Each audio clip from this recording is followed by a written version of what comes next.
I'm back with another Ask Kate video. So I grabbed these questions from the Facebook page. I put a call out for questions just a couple days ago. So if you ever want to participate in that, make sure you like the Small Things blog Facebook fan page so you can see. That's normally where, I used to put them on Twitter too, but Twitter now for me is like random thought land. Maybe that's what Twitter always has been for a lot of people, but Facebook's like where the business happens. So anyway, I'm gonna go through a couple questions, try and not make this video 20 minutes long, but there might be a great deal of editing happening afterwards. So I grabbed two questions from the comments that were thumbs up the most, and then a bunch of other random ones. So let's start with this one was the most thumbs up, so the most people wanted to know the answer to it. How do you find time to always look put together? I'm a stay-at-home mom and am in yoga pants with no makeup. So let me first say, I can get down with the struggle. I totally get why stay-at-home moms are like, who cares? Yoga pants, no makeup, ponytail. All I'm doing is picking up toys and getting spit up on when they're little babies, and now all I do is pick food up off the floor. That's all I do because David is learning to pick stuff up.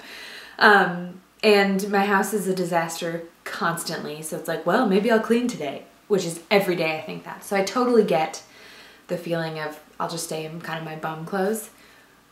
Personally, I feel a lot better, more awake, ready to take on the day, all of that, if I've taken time to get ready.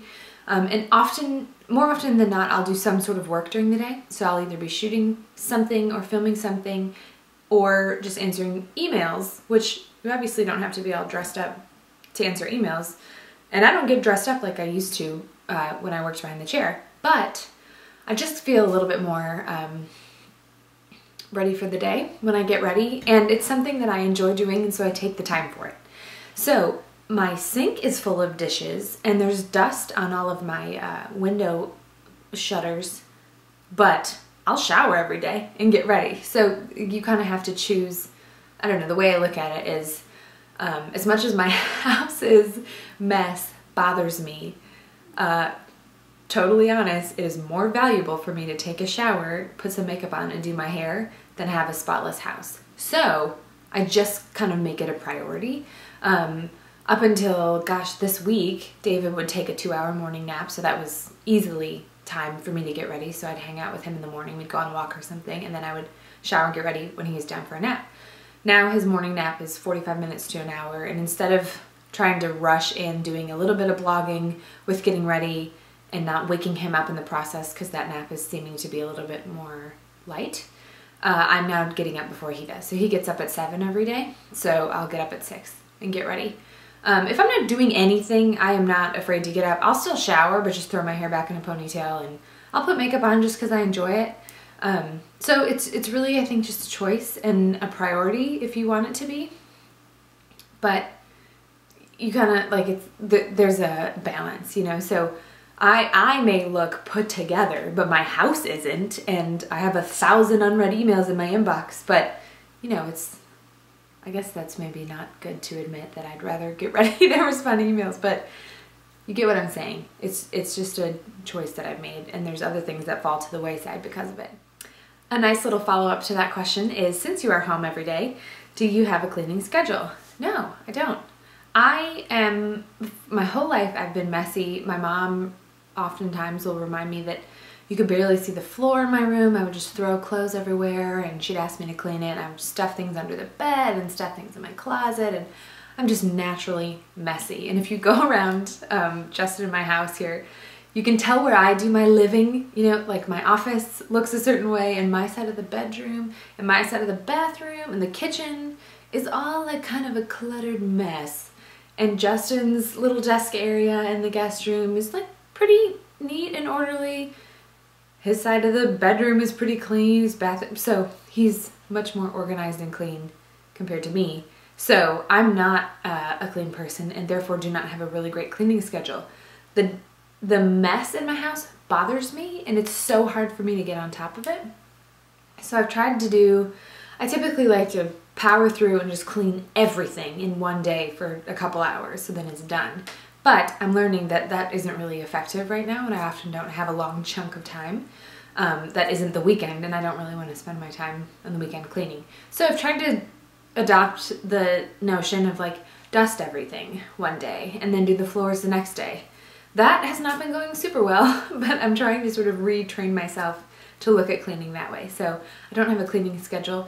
There are a lot of great ones on Pinterest, and in fact I pinned some a couple weeks ago, but it's not really happening for me yet, but I'm working on it. Next question is, will you pick out a boy and girl name or just decide when the baby arrives? We will definitely have a name picked out before the baby gets here. We're already starting to talk about some of our favorites.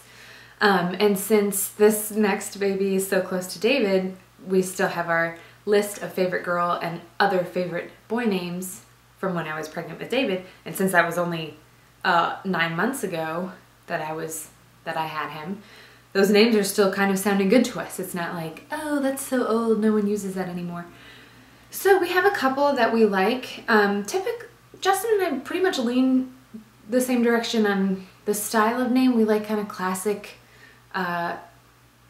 easy to pronounce, easy to spell, just classic names, I guess you could call it. I'm probably a little bit more creative with mine, and he's a little plainer, but in general, we like the same style. So, I don't know what we're gonna do. We'll have to decide. Well, I think we'll pick maybe like a top 2 girls' name and top 2 boys' name, and then I think it's gonna be so fun to find out in February once the baby comes out, like it's whatever it is, boy or girl. And then I think I'm gonna need a minute to like wrap my brain around like, okay, I either have a daughter now or I have another boy. Does this name sound good? So we'll just have to process it in the hospital. But I'll be having another C-section, so we'll be in there for at least 3 days. And I think you have to have the name decided before you leave. So we'll have a couple days to stare at the newborn and really decide what we're gonna call him or her. Another baby question is, what are you most nervous about and most excited about in regards to having 2 babies close together? So David and this new baby will be about 14 months apart, assuming the next one doesn't come early. And you know, Justin and I were trying, so we had an idea that this might happen, that they would be close together. It happened really fast for us, which I'm really thankful for since it took us a long time with David. But I'm excited about like the long term. And I've talked to friends that have kids that close together, and they're like, the first couple of years are just crazy. Like you can barely come up for air. And my sort of new friend, Grace, her blog is Camp Patton. She's incredibly sarcastic, which I love that sense of humor. She's got 4 kids, super close together.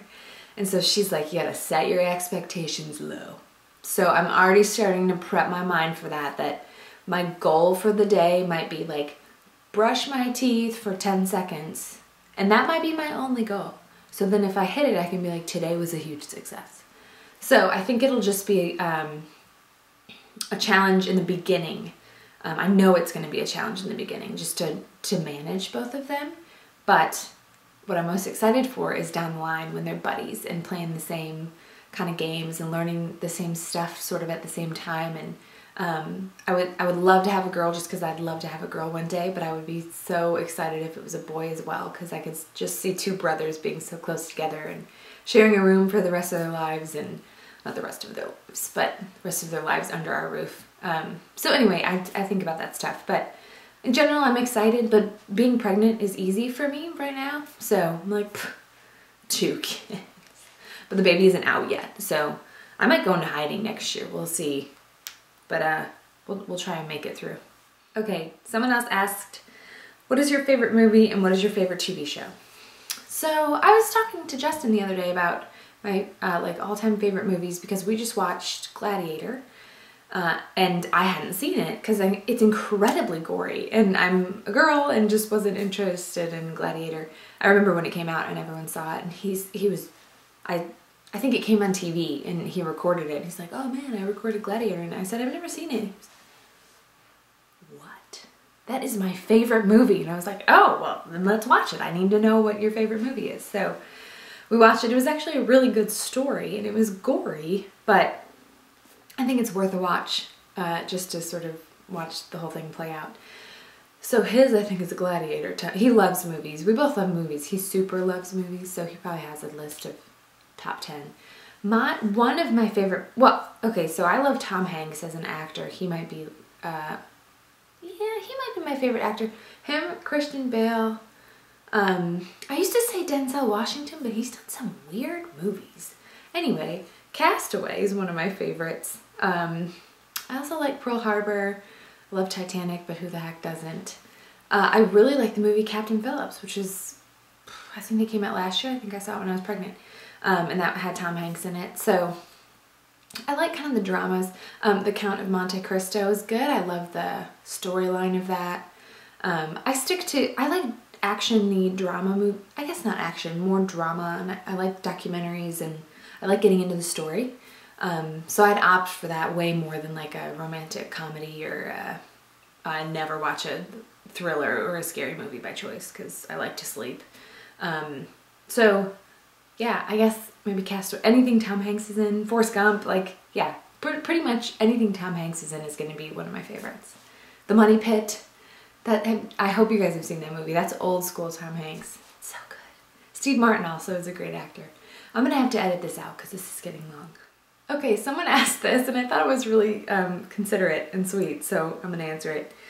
Someone said, what is Justin up to these days? Has he found a hobby or is he enjoying free time since being done with school? He finished grad school in May and gosh, that hasn't been that long. We're coming up on, wait, he just finished because David was, yeah, it's only been like a couple months and he's been done.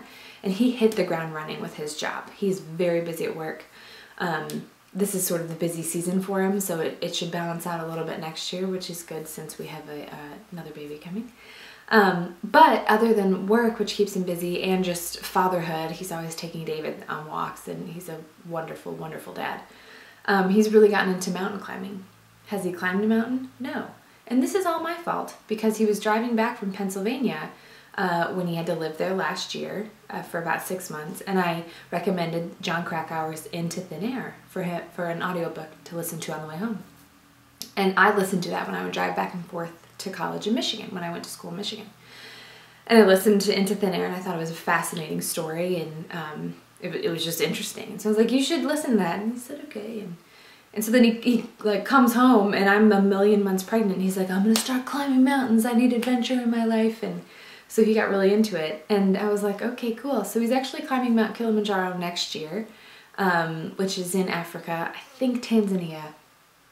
That's going to be embarrassing if I don't know because he talks about it so much. So he'll be doing that next year, and his ultimate life goal is to climb 7 summits, which includes Everest.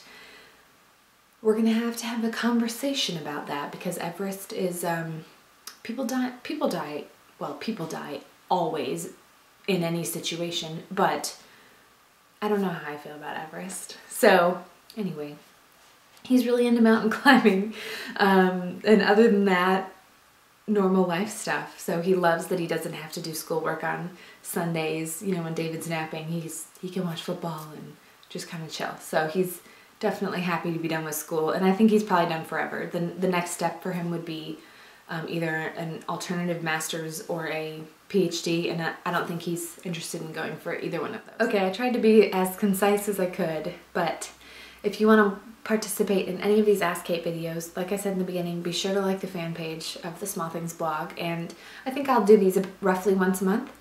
So I'll always put out a call for questions on the fan page and just grab a couple. And what I also like when you guys post questions on there is it sparks ideas for me for blog posts. So a couple of you asked what a day in the life looks like, so I might do a blog post about that. So don't ever hesitate. If there's something you're curious about or a topic you want me to cover, I'm all ears all the time. So I hope you enjoyed it, and thanks for watching.